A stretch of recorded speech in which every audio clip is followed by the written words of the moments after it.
जैसा कि हमने पिछले एपिसोड में देखा था, जो यानियों के फादर होते हैं वो अपनी किसी टेक्निक का इस्तेमाल कर कर किन्नान, यानियों और लिन तीनों को पकड़ लेते हैं, जिसके बाद वे तीनों अपनी जगह से भी नहीं हिल पाते। और जो यानियों के फादर होते हैं वो यहाँ पर भी नहीं रुकते, वो अपनी गोस्ट फायर को बाहर निकाल लेते हैं। जिसके बाद हम देखते हैं कि वो जो गोस्ट फायर होती है उसमें से जो गोस्ट होते हैं वे बाहर निकलने लगते हैं, जिसे देखकर किन्नान भी थोड़ा शौक होते हुए बोलता है कि आखिर ये किस तरह की फायर है, मैंने इस तरह की फायर को अपनी लाइफ में कभी भी नहीं देखा। जिसके बाद हम यानियों के फादर को देखते हैं जो कि अपनी गोस्ट फायर को अपने हाथ में लेते हुए उन तीनों से बोलते हैं कि ये मेरी गोस्ट फायर है, जिसके इस्तेमाल से मैं लोगों की जो सोल होती है उसे अपने अंदर एब्जॉर्ब कर लेता हूँ। तो अब मैं तुम तीनों की सोल को अपने अंदर एब्जॉर्ब कर लूंगा, जिसके बाद मेरी पावर और भी ज्यादा बढ़ जाएगी। वैसे भी तुम ज्यादा दिनों की तो मेहमान हो ही नहीं, तो इससे अच्छा है कि तुम अभी मरकर मेरी थोड़ी ताकत को बढ़ा दो। तो चलो अब मरने के लिए तैयार हो जाओ। और इतना कहकर जो यानियों के फादर होते हैं वो यानियों को मारने के लिए उसकी तरफ अटैक करने के लिए बढ़ने लगते हैं। लेकिन इससे पहले कि वो यानियों को कुछ कर पाता, जो कि नान होता है वो उस पर अटैक करके उसको वहीं पर ही खत्म कर देता है। जिसके बाद हम देखते हैं उसके जो गोश्त वाले हैंड होते हैं वो भी यानियों के ऊपर से खत्म होने लग जाते हैं। जिसके बाद जो कि नान होता है वो यानियों के पास आकर उससे बोलता है कि यानियों मुझे माफ कर देना, क्योंकि तुम्हारे जो फादर थे वो तुम्हें मारने वाले थे, इसीलिए मैं खुद पर कंट्रोल नहीं कर पाया और मुझे उन्हें मारना पड़ गया।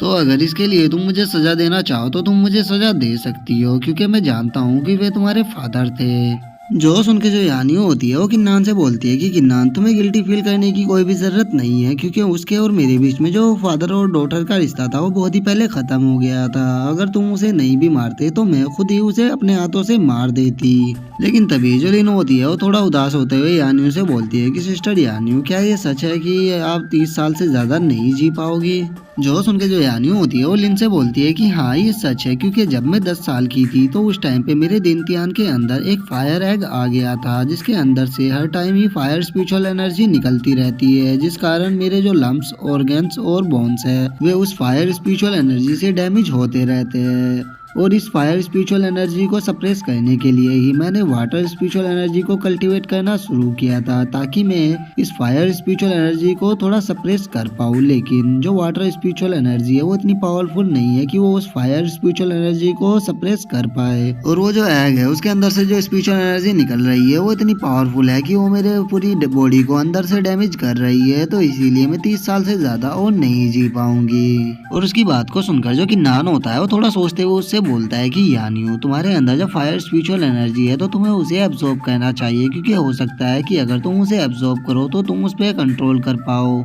जो सुनकर यानियों उसको बताती है कि मैंने इस चीज को ट्राई किया था, लेकिन वो जो फायर स्पिरिचुअल एनर्जी है वो बहुत ही ज्यादा पावरफुल है। जब मैं उसे कल्टीवेट कर रही थी तो मेरी पूरी बॉडी बहुत ही ज्यादा गर्म हो गई थी और मेरे पूरे शरीर में भी बहुत ज्यादा पेन हो रहा था। मुझे ऐसा महसूस हो रहा था कि अगर मैंने इसको थोड़ी और देर कल्टीवेट किया तो मेरी जो बॉडी है वो फट जाएगी, तो इसीलिए मैंने उसे दोबारा कल्टीवेट नहीं किया। और अब यानियों की इस बात को सुनकर जो लिनो होती है वो बहुत ही ज्यादा उदास हो जाती है और वो उदास होते हुए यानियों से बोलती है कि यानियों, तो अब क्या कोई भी रास्ता नहीं है कि जिससे तुम 30 साल से ज्यादा जी पाओ? और इससे पहले कि यानियों कुछ बोल पाती, जो कि नान होता है वो यानियों के कंधे पर हाथ रख के उससे बोलता है कि तुम्हें टेंशन लेने की कोई भी जरूरत नहीं है। क्या हुआ अगर वो फ्यूनिक्स एग है तो मैं कोई ना कोई ऐसा रास्ता ढूंढ ही लूंगा जिससे कि मैं उसे खत्म कर पाऊँ। और किन्नान की इस बात को सुनकर जो यानियों होती है वो भी ब्लश करने लगती है। और उसके बाद वो थोड़ा उदास होते हुए किन्नान से बोलती है कि किन्नान, तुमने मेरे बारे में इतनी फिक्र की उसके लिए तुम्हारा बहुत बहुत शुक्रिया, लेकिन मैं जानती हूँ वो जो फायर है उसे किसी भी तरह से सप्रेस नहीं किया जा सकता, क्योंकि उसकी जो फायर एनर्जी है वो बहुत ही ज्यादा पावरफुल है। लेकिन जो किन्नान होता है वो यानियों से बोलता है कि यानियों, मेरे पास एक तरीका है जिससे मैं तुम्हारी इस फायर एनर्जी को खत्म कर सकता हूँ, तो मुझे इसे ट्राई करके देखने दो। और वो अपने मन में सोचता है कि मेरे डेंटियान के अंदर एक डिवाइन सन है जिससे कि मैं किसी भी चीज को एब्जॉर्ब कर सकता हूँ, तो फिर मेरे लिए उस एग की फायर एनर्जी को एब्जॉर्ब करने में क्या ही प्रॉब्लम आएगी। और गाइस मैं आपको बता दूं, ये डिवाइन सन वही है जब किन्नान ने अपनी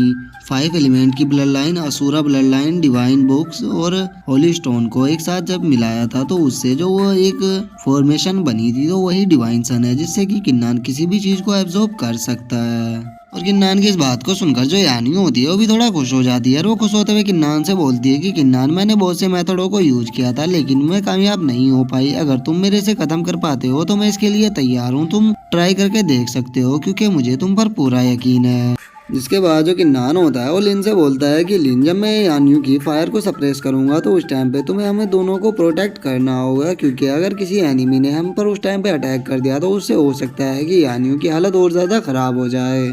जो सुन के जो लीनो होती है वो उसके लिए तैयार हो जाती है और वो बोलती है कि तुम दोनों को चिंता करने की कोई भी जरूरत नहीं है, मेरे होते हुए तुम्हें कोई भी डिस्टर्ब नहीं कर पाएगा। जिसके बाद हम किन्नान और यानियों को देखते हैं जो कि एक दूसरे के सामने बैठे होते हैं और जो किन्नान होता है वो काफी देर तक ऐसे ही बैठा रहता है। जिसके बाद जो यानियों होती है वो किन्नान से बोलती है कि किन्नान क्या हुआ, कोई प्रॉब्लम है क्या जो तुम बहुत देर से ऐसे ही बैठे हो। जिसके बाद हम किन्नान को देखते हैं जो कि थोड़ा शर्माते हुए यानियों से बोलता है कि यानियों, तुम्हारी फायर को सप्रेस करने के लिए मुझे तुम्हारे दैत्यान के ऊपर अपने हाथ को रखना होगा, तो क्या मैं ये कर सकता हूँ। और किन्नान की इस बात को सुनकर जो यानियों होती है वो भी थोड़ा शर्माने लगती है और वो शर्माते हुए उससे बोलती है कि मुझे कोई भी प्रॉब्लम नहीं है, तुम जो भी करना चाहते हो वो कर सकते हो। जो सुनकर जो किन्नान होता है वो अपनी आंखें बंद कर यानियों के पेट के ऊपर अपना हाथ रख देता है और अपने हाथ को रखने के बाद जो किन्नान होता है वो अपने मन में सोचता है कि मुझे यानियों के दैत्यान के अंदर उसके जो फायर एग है उसे महसूस करना होगा और उसे महसूस कर अपनी कॉन्शियसनेस को वहां पर भेजना होगा। जिसके बाद हम देखते हैं जो किन्नान होता है वो यानियों के दैत्यान के अंदर आ चुका होता है। जिसके बाद वो देखता है कि उसके सामने वो जो फायर एग होता है वो रखा होता है और उस एग को देखकर जो किन्नान होता है वो बोलता है कि ये एग तो काफी बड़ा है, तो चलो मुझे इसकी जो फायर स्पिरिचुअल एनर्जी है इसे अपने अंदर एब्जॉर्ब करना होगा। जिसके बाद मुझे लगता है कि ये एग भी डिसअपेयर हो जाएगा और इतना कहकर जो किन्नान होता है उस एग की फायर स्पिरिचुअल एनर्जी को अपने अंदर एब्जॉर्ब करने लगता है।